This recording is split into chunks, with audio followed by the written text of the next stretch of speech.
guys, welcome back to Room 237, and I'm back with another first-time blind Hulu watch. And this is one that I'm very excited to talk about. This is one that really surprised me the more it went along. Despite having a very tried and done-to-death setting and a very tried and done-to-death genre. But the more it went along and I saw what they did with both of those, uh, I thought this was very well made, very fun. It's filmed from 2016, and that is The Evil in Us.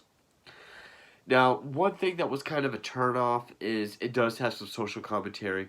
It's 2016, so you can imagine there is some parts at the end where it definitely makes the Republican side look stereotypical, makes the Democrats look stereotypical.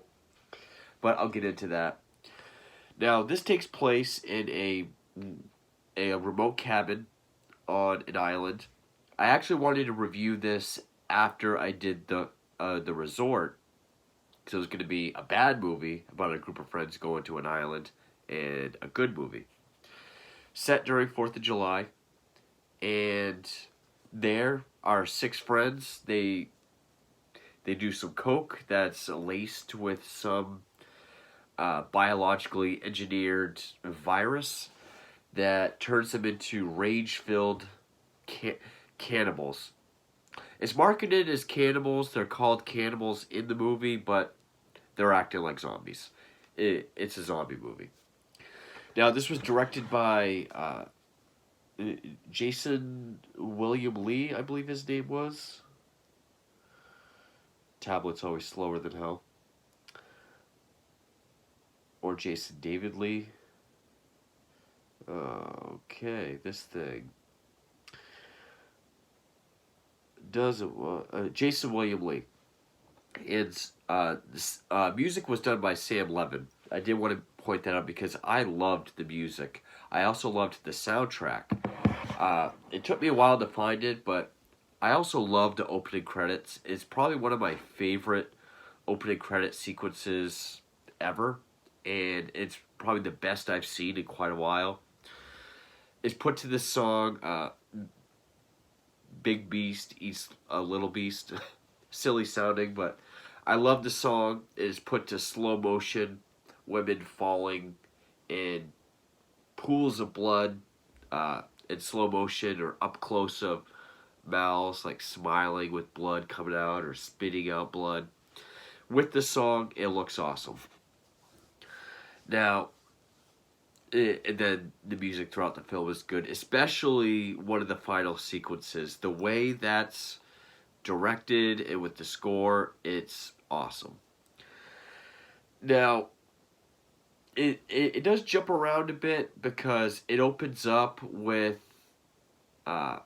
there's a call of this apartment with just dead bodies and mutilated bodies lying around with one survivor.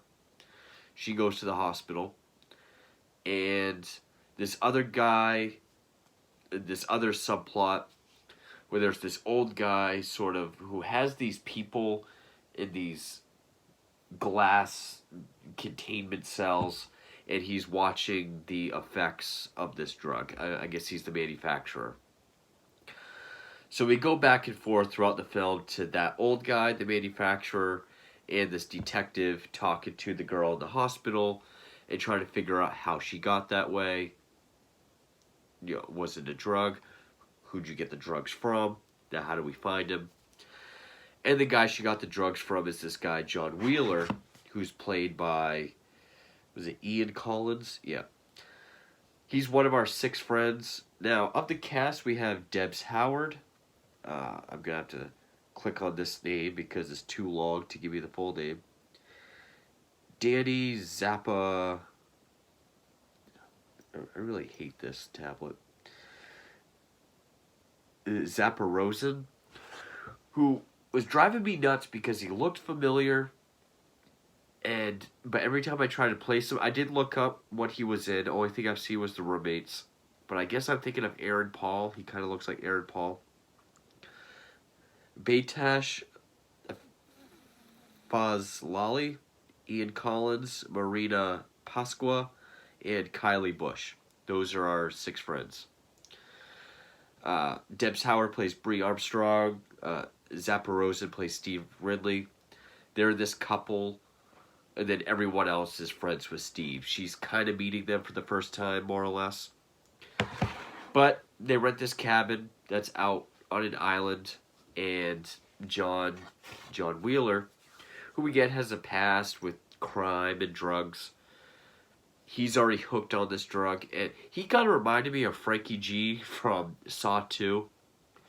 Because he's just got the hoodie, and we kind of see throughout the film when that manufacturer is watching these people in this containment cell. We watch the gradual effects of this drug, which first it's like, yeah, they're on coke, they're just kind of strung out, maybe a little paranoid, but then they get into like the it reminded me of like hardcore creatine shake late lifter meatheads. The guy's even in the containment cell, and he's just like hitting his head against the glass, and he keeps going, come on, just walking around, just all beefed up, I guess. But then, once the eyes go like bloodshot, start bleeding, and we see their vision, which it's like all red, and it's these fast edits of everyone else. It looks like they'll be far away, then they'll be up close, they'll be far away. They'll be like up close screaming at them, or back laughing at them, or making weird distorted faces with like these kind of screeching noises, shaky cam. That's their vision.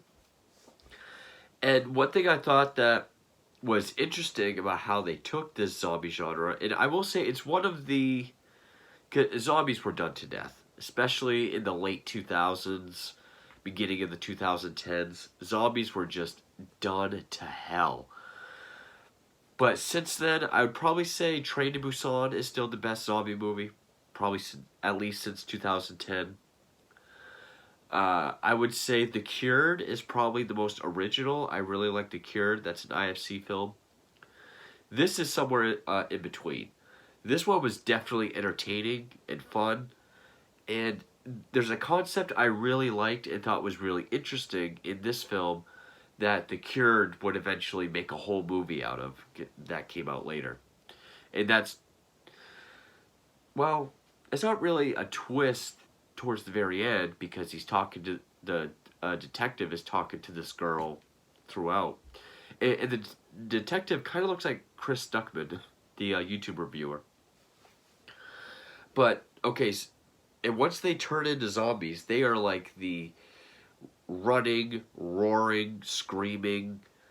They jump super far. They got superhuman strength.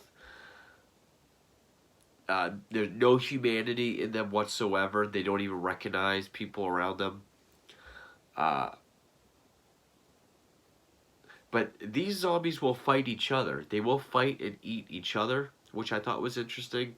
And despite being that far gone, when the drugs wear off, the people go back to normal. So it's not like all other zombie movies where turning is like a death sentence. You're stuck that way forever. And I really like that idea. That's something very different and original, at least to my knowledge. The Cured is about an actual vaccine or a cure and trying to get zombies back into, these cured people back into a society. But they retain their... retain the memory. I do need to review The Cured. I thought that was very good. So it starts with that Wheeler guy, and then the friend, I think his name was Bash. He was like Steve's best friend. And then there's this other girl. There's 2 other girls. One is killed right off. They all turn into zombies. And there are some pretty good gore effects. I mean... There's a scene where the Wheeler zombie is like eating the intestines out of one of the girls that was killed. Now, even though this is a virus that turns you into a flesh-eating zombie that was put into drugs. The fact that it's a group of friends going to a cabin in the woods and something overtaking them that's a virus. This was more of a Cabin Fever remake or a better Cabin Fever remake than the Cabin Fever remake. That movie was a piece of shit. I still love the original Cabin Fever. It's a guilty pleasure. It's a good 70s throwback, but and the remake was unneeded, but if they had done this movie but with flesh eating virus and maybe some of the nuances with that, whatever those might be, that would have been a decent remake. Yeah, this is way, way better than the Cabin Fever remake. Uh, One thing I was kind of confused on was we do it. Even so, the lead guy Steve, he reminded me of Ryder Strong's character from the original Cabin Fever because he's like the nice, sweet guy. Except he actually has a girlfriend in this. When they're all passed around the blow, he doesn't want any, but he gets bit, and then he starts to turn, and his girlfriend even leaves him in the shed. She ties his hands up, so he's left out in the shed like in Cabin Fever. Again, this is more of a well done remake of Cabin Fever, even though the virus is totally different. Instead of flesh eating, they're zombies. And I mean, once the zombie stuff happens, it's pretty quick. I mean, it's pretty much just down to like Wheeler and eventually Steve that's left, except for our lead Bree. And a lot of it is cat and mouse. Her having to sneak into the house to get to the radio, the CB radio, because that goes to the guy that I think either owns the place or rents it out, but he has the boat back and forth. She has to try to get a hold of him. And all the while is the detective trying to put all this together, and eventually he finds out that that girl in the hospital got the drugs for Wheeler. He's always hanging around this girl, I think Trish, who was his girlfriend here at the cabin. At first, I think they think Wheeler's just strung out, and Steve even sees him taking lithium, which he says is for migraines. It's an antidepressant. They call it antipsychotic, but it could be both. But we know there's a history between the guy Bash and Wheeler's girlfriend. They do kiss, and Wheeler starts to suspect, and that's kind of what builds the rage at the point of when the zombie takes over. And then with the manufacturing guy, there's like a scene where we see him watching footage of him strapped to this table having some work done. He's got this young guy that watches these monitors of all his test subjects. And then he goes over to that main cell with the weightlifter guy, the meathead, who's in there with some other woman who's like curled up on the floor talking to herself. So those are two subplots. They're the friends at the cabin. I do like the cat and mouse scenes. I always love stuff like that where she has to sneak in the house and try to get by all the zombies. I thought it was interesting that these zombies do fight each other and they do eat each other. I mean, this is complete like rage-filled zombie psychosis to the max. Like, imagine 28 days later if they all attacked each other. And yeah, these fuckers do roar and scream and go crazy. But eventually there's this fight between Bree and Wheeler. Well, Wheeler bites Steve, and when he starts turning, he admits to Bree out in the shed that he did do a line, but I don't think we see him do that.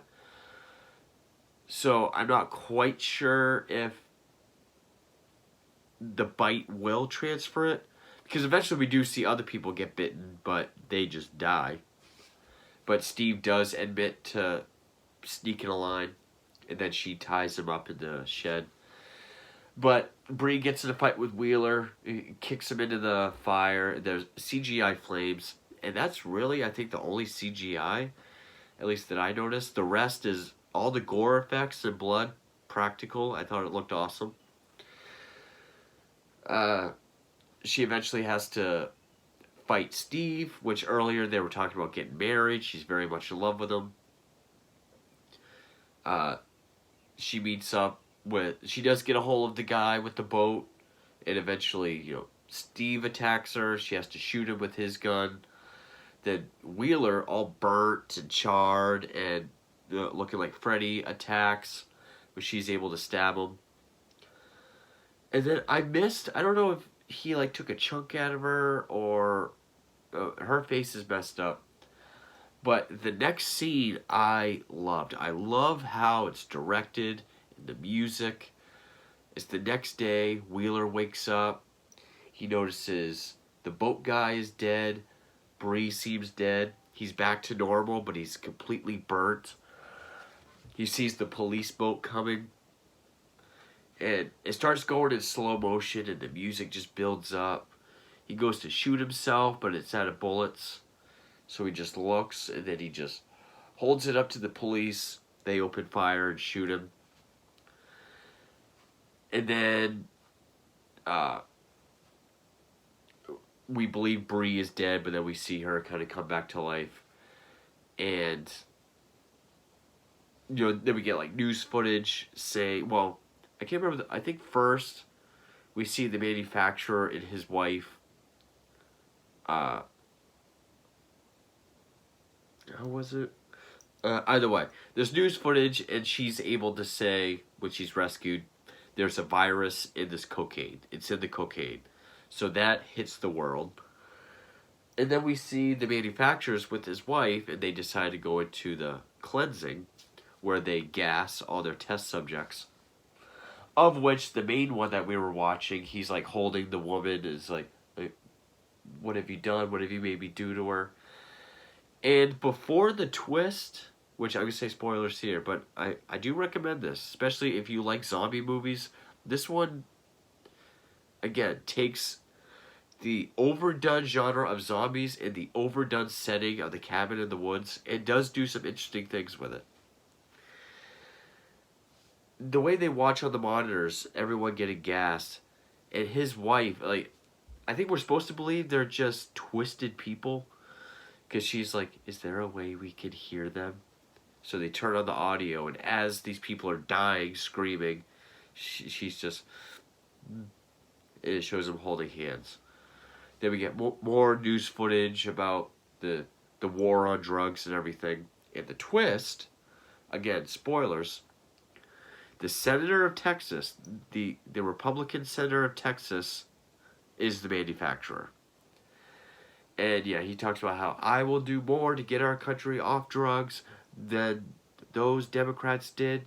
And of course, he had to end it with, so I can make this country he doesn't exactly say MAGA, but he says a variation of it. It's like, of course they put that in there. I mean, it wasn't enough to ruin the whole movie. I have read some comments where people are like, they threw in the politics and ruined the whole movie. That little bit of dialogue, I don't think ruined the entire movie. It was just a little, everything else worked so perfectly, you didn't quite need that. But, so I think the point was, he's not just twisted, putting this virus into cocaine to fuck with people. I think it's to create this huge panic. Drugs are bad, or worse. And, if he just stops making it, then it can look like he's really succeeding his war on drugs and help his political campaign. But then we see that he has a new lab where people are growing marijuana plants. And we get the same things going on. And then the end scene is we see this woman smoking a joint. She's like, time to go back in. and she goes into a birthday party where it's just a bunch of infants and toddlers. It shows up close all these babies, and it zooms in on her. We see her eyes get red and start to bleed. Credits. And there is another post-credit scene that's another, like, political news talk show. I didn't watch that. But, yeah, I thought this movie was very fun. There was some really cool ideas that I really appreciated. Great gore.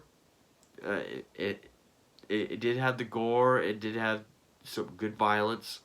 Loved the score as well. Even loved the soundtrack, the songs that were in it, especially the one in the uh, opening credits. Again, I love that opening credits sequence. Love the idea that, okay, yeah, it's a virus and they look and act like 28 days later, but they fight each other, they eat each other, and, you know, even though they're completely gone, once the drugs wear off, they are back to normal. Which I think it does imply that Bree notices this when Wheeler wakes up, because it shows, as the music starts to build, we get shots of inside the house, like close to the floor of the dead bodies, then Steve laying in the water with the bullet hole in his head. Again, and I really like that concept of, okay, what if zombie was a passing thing or could be cured? Which is why I really like the concept to The Cured, the IFC film. But, I mean, this movie's fast-paced. Good acting. I thought the acting was decent. Yeah, Ian Collins was a bit Frankie G from Saw 2, quite a bit. But, I loved the zombie acting. I loved the look of them. They don't get overly messed up. I mean, really, they just kind of get pale with bleeding, bloodshot eyes. But, and yeah, they are kind of superhuman the way they leap and jump and their strength. But, and it probably could have done without the political commentary. Obviously throwing a little bit of Trump in there. But it was 2016. Everyone was doing it. Hell, even Gotham made Penguin orange in season 3. So, but yeah, very fun zombie movie. One of the more original ones I saw or I've seen, especially since 2010. I would put this, Train to Busan, and The Cured as the top 3 zombie movies since 2010. I really enjoyed it. I had a lot of fun with it. I wasn't really expecting much, but I am finding more gems on Hulu. I mean, this, Held, Clove Hitch Killer. There's several. The Feast, I Trapped the Devil. There's several that I'm finding that I really enjoyed. So that is The Evil in Us. Fun zombie movie, 2016. Thank you for watching.